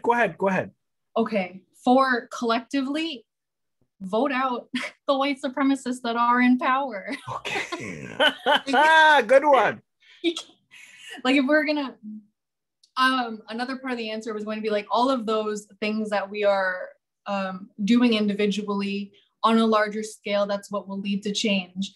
But if you really want to focus on the collective, like, take a look at who's in power, how much representation there is right now in Parliament. So for example, there are almost 1 million Filipinos in Canada. We do not have a Filipino MP. It's stuff like that. Look at those policies. Like, for example, with the children being found in under the residential schools that they're not schools. Trudeau constantly tweets about how he's sad and heartbroken and this is really terrible, but he's still taking Indigenous kids to court. There's the way government is structured, it's not good, but it is part of what we have to dismantle. And one of the things that we all have power to do is to elect people who do care about Black community members and Indigenous community members and other people of color, women, trans. That's something that we could do collectively. Thank you, Monica. Okay, Christine, you want to go next? So I was going to say the political piece, but I would say, yeah, dismantle all government systems. I don't care what party you're from. It's grounded in white supremacy. You may have good policies, you may have good practices, but the reality is, do we have people that are in government positions that have been forcefully evicted from housing? Do we have people that have immigrated here that had to hide because of the immigration process? I think we need real life perspectives as our governance, because then we'll get real life solutions. The one piece I want to say, where do we start? We start with recognizing that white supremacy impacts not just Black, Indigenous, and people of color. It impacts white people. Yes, the guilt that you feel, yes, the resentment, the I don't have white privilege. It's not about unpacking it. It's the fact that you have to understand that you've benefited from it. And so there is going to be a little bit of kind of like, I didn't mean to get this guilty feeling about white supremacy, and that it will continue to benefit you as long as there are equity deserving people being impacted by white supremacy. So I will say, if we can ground ourselves in that we are more alike than we are different, and really listen to each other and make space for each other. And that also speaks to Black, Indigenous, and people of color. We need to also challenge our white supremacy in the way that we think, the way we treat each other, and our racism that we perpetuate within our own communities. Thank you, Christine. Before we move on to Allyship, Mskwaasin, this is our final question for today's panel, so go ahead. Yeah, I wanted to speak about our governance and changing our, who makes decisions for us. This is a great time to talk about Indigenous sovereignty. And for those of you who don't know, sovereignty is self-governance. So when we go all the way back to when treaties were being signed, which was really not that long ago, there's a word that our people, Anishinaabe people, used. It was gagige, and that meant forever. And those treaties are not honored. And our people did not understand the significance of a treaty because the Eurocentric idea of a treaty is a band-aid to temporarily get them out of a situation. So when those settlers said to us, as long as the sun shines, as long as the rivers flow, that meant gagige, that meant forever. When you look at the two row wampum, there's two canoes going side by side, and one never interferes with the other's path, and they never go ahead of each other. And those were the promises made. Without those promises being honored and our treaty rights not being honored, we reject the crown. We no longer want them to govern us. We can be a sovereign nation, and we were all sovereign nations before colonialism. When you look at the power of the Indian Act, which is a legislation that governs us, if you are a status Indian, you are technically not a Canadian citizen, and most people do not know this. Because we were considered property. And there was a time when if you wanted to leave the res, you had to wear an armband that told people that you were Indigenous. You had to have permission from the Indian agent to leave the reserve. Sounds eerily familiar. And so when you look at why did this all happen? Let's talk about the doctrine of discovery. The doctrine of discovery states, a pagan nation, which is what they called us, to take ownership of their land is to successfully convert them to Christianity. This was in British law.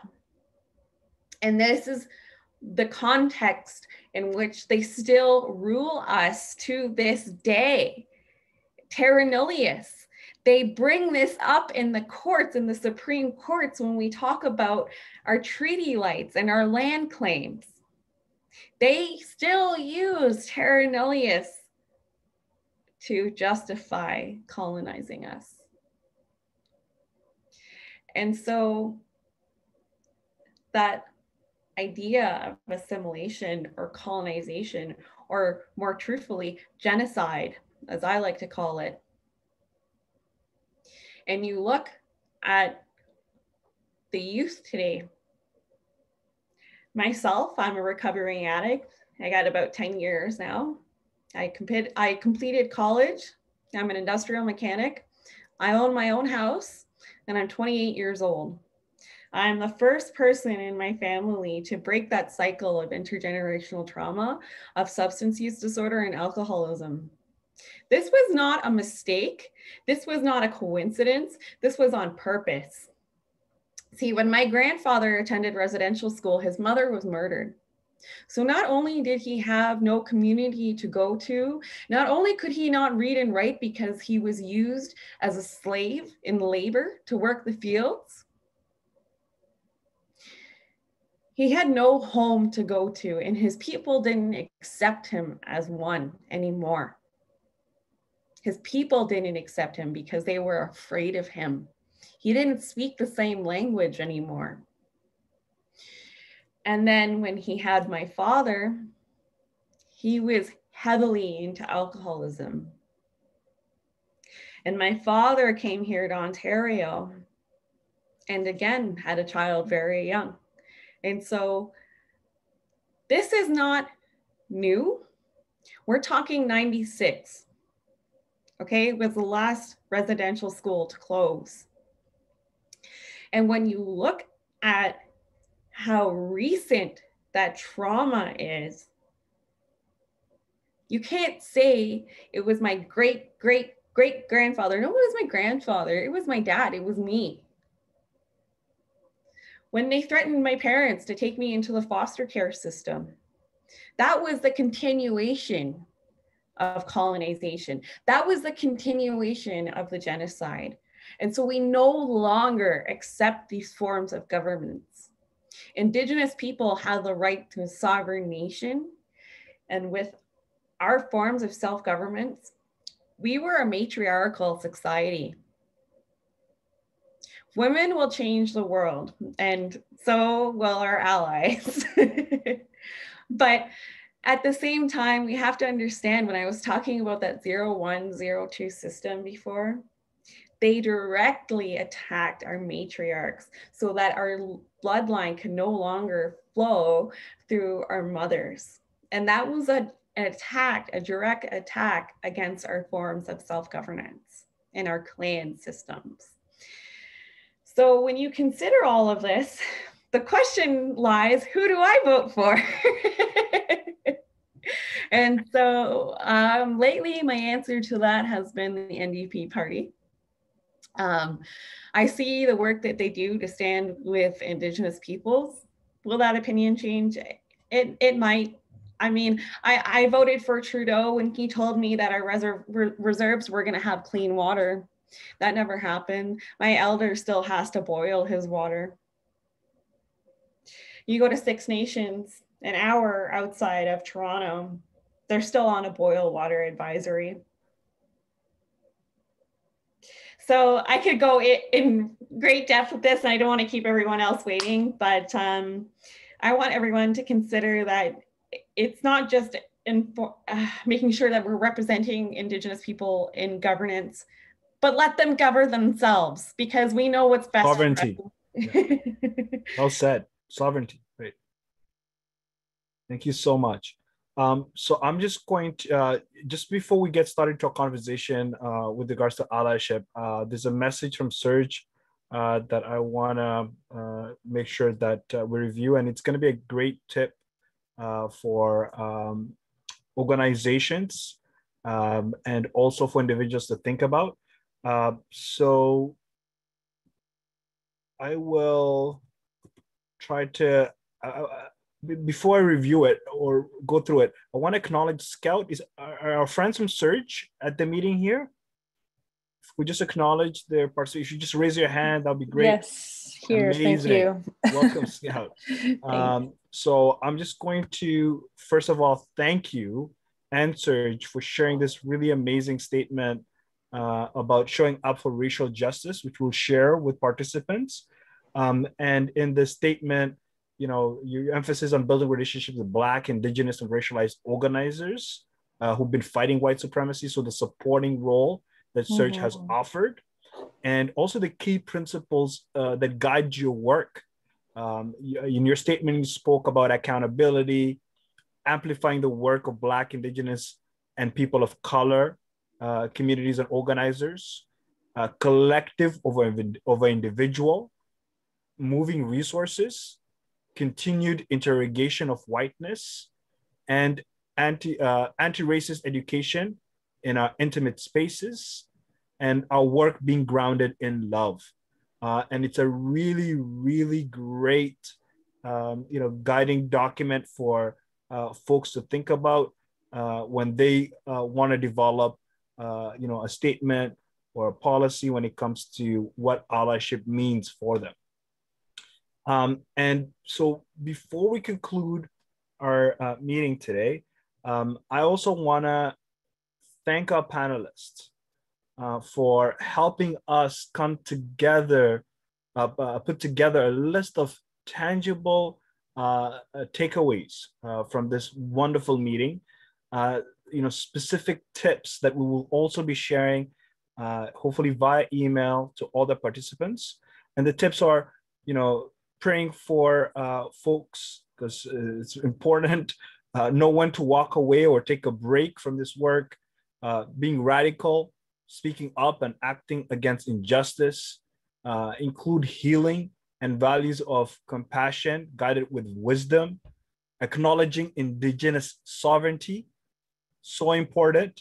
And it was one of the last things that was said by our panelists earlier today. Hold yourself accountable. Don't be a bystander to hate. Allow your peers to hold you accountable as well. Learn about the conditions that fostered anti-Black and anti-Indigenous racism. Amplify the groups and activists that need amplification. Surge is a great example of an organization that continues to do that work. Check your own biases and colonial taught racism that supports white supremacy. Recognize all institutions were built in white supremacy. And most importantly, keep focused, keep hopeful that change is going to happen and is possible, because I believe we will win. So there are a couple of things that I want, referrals or resources that I want to refer to you folks. Some of the national organizations that do this important work on dismantling white supremacy and challenging it in different spaces are a National Council of Canadian Muslims. Please visit their website, be part of their campaigns. There was a recent statement that NCCM just put out with regards to the hateful incident in Hamilton that just happened recently. If you're not aware about that information, please look it up. You have also the Coalition Against White Supremacy and Islamophobia, which started in 2017. I'm a proud co-founder of that organization. We've got other important links to organizations that you folks can also check out, where you can provide more support, or you can also take initiative and start with work in your own community. There's also an upcoming event. So I'm going to, I don't know if folks can see the screen, but there's an upcoming event on July 29th from 10 to 11:30 a.m.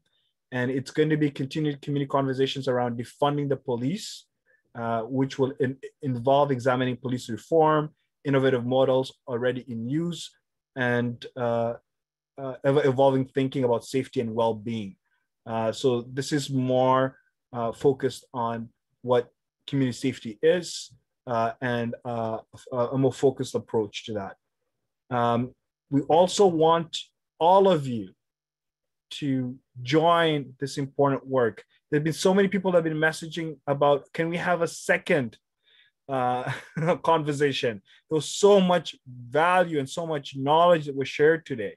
And we want to continue this important work, but we would love for you to connect with us. So connect with us on Facebook, on Twitter at pods_TO. Join our, we have a website, neighborhoodpods.to.ca. We're also on Instagram. Join our team. Help us plan future events so we could bring these conversations to many other communities across the city, province, and country if possible. I want to conclude by thanking all of you for joining us today. We've had, wow, over 130 plus participants. That's, I think, the best turnout we've had for one of our events. I just want to thank our panelists for providing context, knowledge, practical tips on actions that we can take individually and also as an organization to dismantle white supremacy. Let's all remember that this system was not built for reform, was built this way.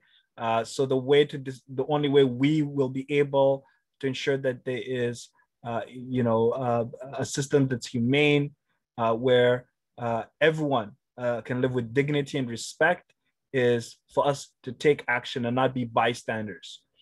And I want all of you to think about who is not in this conversation, who needs to be invited to this conversation, who is missing, so that we could continue to challenge and dismantle white supremacy in all the spaces we're in, and most importantly, empowering those that we care about and those that we want to ensure have great opportunities, that they also are allies, that they also understand the impact of white supremacy, that they have the knowledge to pass on to others.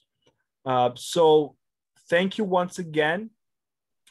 This has been a great event. I hope you all have a wonderful rest of the week, but I want to conclude by also thanking Shahanara. Shahanara, can you please get on and share some words?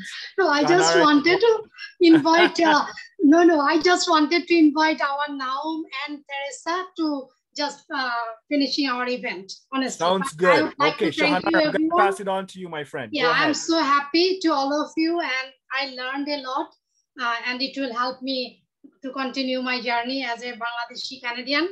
And definitely I will learn more about Indigenous history and everything, honestly. Thank you, every panelist. And I would like to pass it on to Naum and then Teresa. Thank you.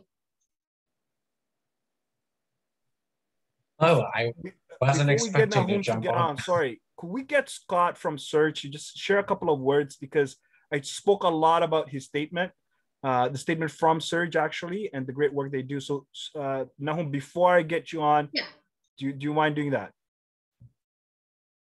Oh, thank you so much. Thank you so much to the speakers. This has been incredible learning, and I feel so grateful to have been able to attend. And yeah, Surge Toronto is one organization that aims to organize other white folks that are wanting to take action to begin to dismantle, white supremacy, as it manifests, as the speakers have mentioned, like within ourselves, within our families, our communities, our workplaces, and, more broadly within our colonial governments. And we follow, as I tried to say in the chat, a long line of organizing that is led by, Black and Indigenous and POC organizers that have been speaking to very clearly, are not new to this. This is, your everyday lives, and, more white people need to be able to take action to transform our white communities. And this is just one way that we aim to do that, and to do the work of, just challenging and undermining white supremacy in our own communities, because, someone's got to do that work, and it shouldn't have to be the people that are most impacted by it. So if there are white folks that want to get involved and want to take action but aren't quite sure where to start, we have stark abolitionists to people that are just learning about, racism and white supremacy, now, and we want to make a space for all folks along that spectrum to get involved and get active. So check out surgetoronto.com, and maybe you can. Thank you so much to the speakers. It's been great to listen in. Thank you, Scout, for that really lovely remark. Shahanara, do you want to proceed and invite Anna Teresa? just want to say quickly, thank you so much to the speakers and the attendings. We still have about 90 people here on the call, and we are over time past 6. We see that there's an urgency to have these conversations and to hold these spaces. I will remind folks that when we do come together and we identify our leaders, as we have here in these panel speakers, that we listen to them and that we really try to learn and come with an open heart and an open mind as we do this work. So thank you so much. Have a beautiful night. We have inserted the form for you to participate in future events. So take a look at the Google form, sign up, and we'll be in contact with you, because this is really, we're hoping, a beginning of a long series to continue to have these discussions. Thank you so much. And of course to Walied, the moderator, if you'd like to. Good night, everyone. Thank you so much, Anna Teresa. Thank you, everyone. Just want to remind everyone, fill out that form, be part of the planning of this important work. It's been shared on the chat, and also check out searchtoronto.com and the social media accounts and the statement. Please share the statement with others. It's a really well-written statement. Thank you. Okay, good night, everyone. Thank you, everyone.